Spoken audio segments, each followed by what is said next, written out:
राधे राधे। जय गुरुदेव। सभी संत महापुरुषों के चरणों में कोटि कोटि नमन।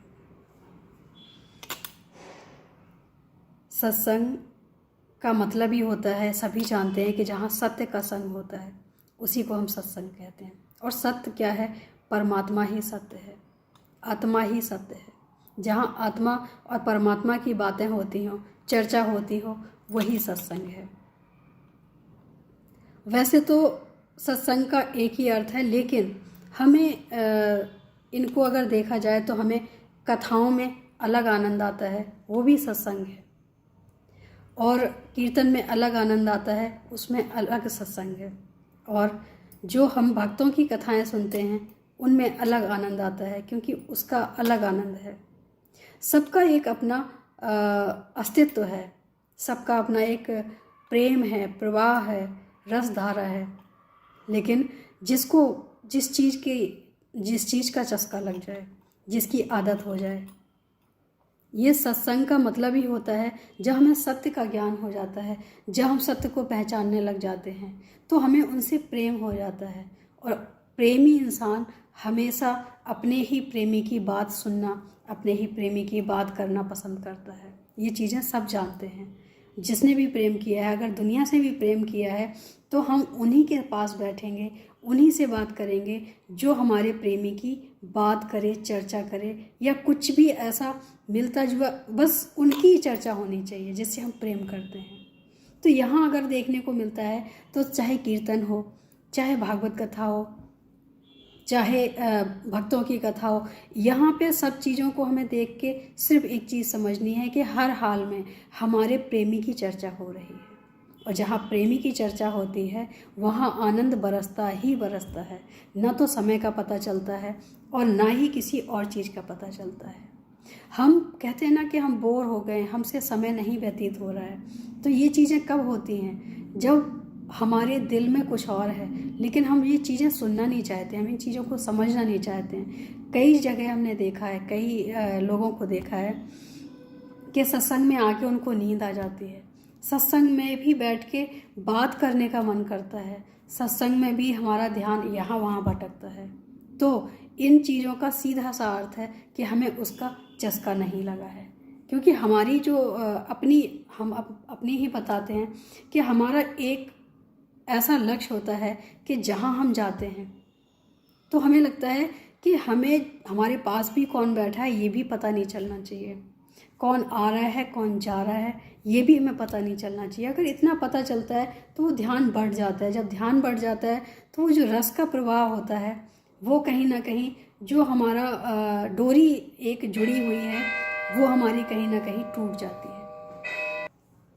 इसलिए कहते हैं कि भजन का अपना एक महत्व अलग है।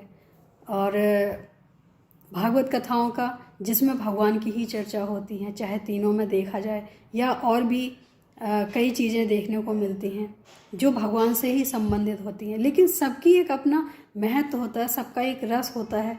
जिस रस में भक्त डूबते हैं, जिस रस का आनंद लेते हैं, वो उनका एक अलग चस्का होता है।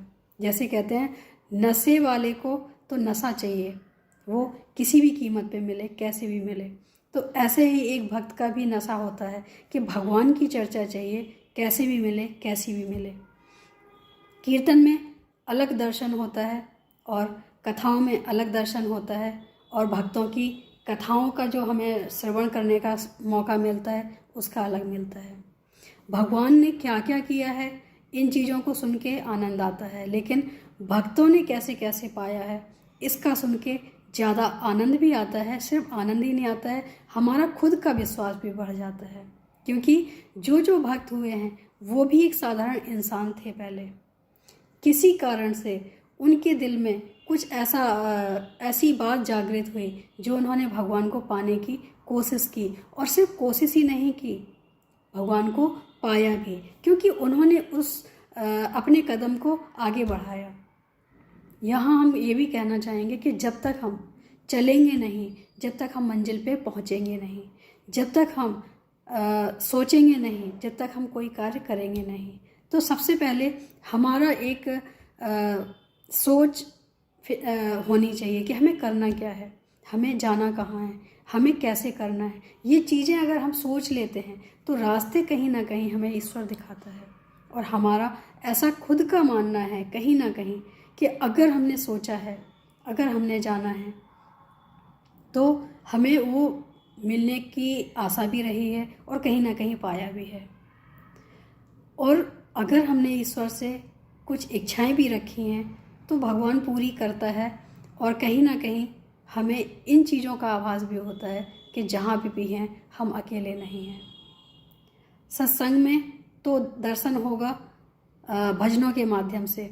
जब हम भजन कीर्तन में होते हैं तो हमें कहीं ना कहीं उसमें जो रस बरसता है उसमें दर्शन होता है। कथाओं में जब हम उनकी लीलाएं सुनते हैं तो उनकी लीलाओं में दर्शन होता है। लेकिन जब भक्तों की कथाएं सुनते हैं तो हमें उन भक्तों में भी भगवान का दर्शन होता है।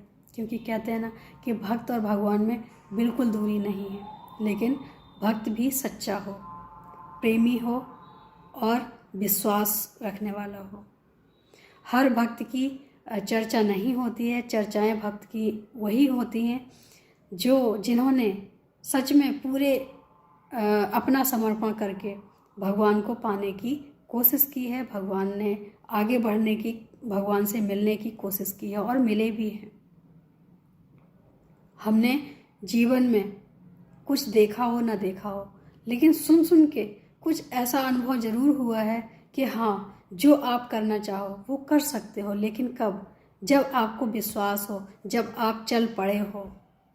ना तो इधर अधूरा विश्वास काम आता है और ना ही इधर रुका ठहरा हुआ कामयाब है। अगर कामयाबी चाहिए तो उसके लिए हमें चलना भी पड़ेगा और सबसे पहले विश्वास भी मजबूत होना चाहिए। अगर हम अपने पे विश्वास करते हैं तो ही हम कहीं भगवान पे विश्वास कर पाते हैं। अगर हमारा विश्वास अपने पे ही अधूरा है तो हम भगवान पे कैसे विश्वास करेंगे?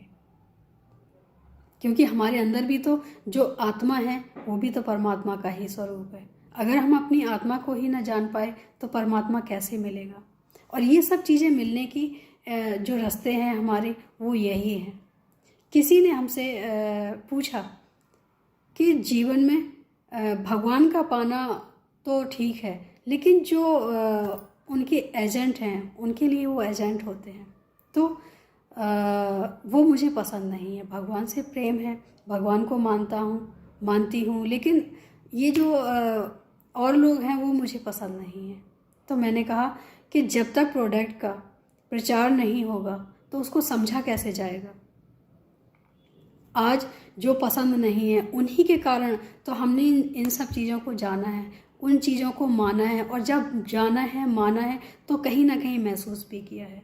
अगर कोई बताने वाला ही ना हो कि हमारे जीवन में क्या अच्छा है क्या बुरा है, अगर हम जैसे कि हमें पैदा करके माँ बाप ने हमें जंगल में छोड़ दिया हो, तो जब हमारे माता पिता ही नहीं होंगे, संस्कार ही नहीं होंगे, तो हम जंगली हो जाएंगे, ना हमें उसका आभास होगा कि हम हैं कौन।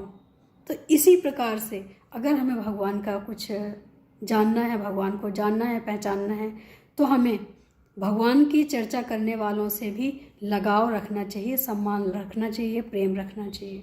क्योंकि हमारा जो अपना होता है वो हमें वही बता सकता है जो हमारे अपने हैं, जो हमारे बारे में जानते हैं। वो कैसे बता सकते हैं जिन्होंने हमें कभी देखा ही नहीं। तो कहीं ना कहीं हमें अगर भगवान से जुड़ना है तो भगवान से जुड़े लोगों से भी जुड़ना ज़रूरी है।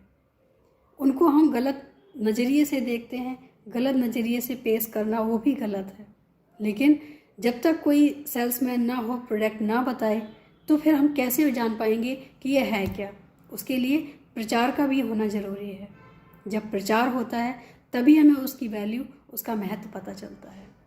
तो किसी का भी अपमान ना करें, ना मेरे द्वारा हो, ऐसा मुझे उम्मीद भी है, आशा भी है। और हम अपने आप से भी हमेशा यही प्रार्थना अपने आप के लिए करते हैं कि हमारे जीवन में कभी भी किसी का अपमान ना हो।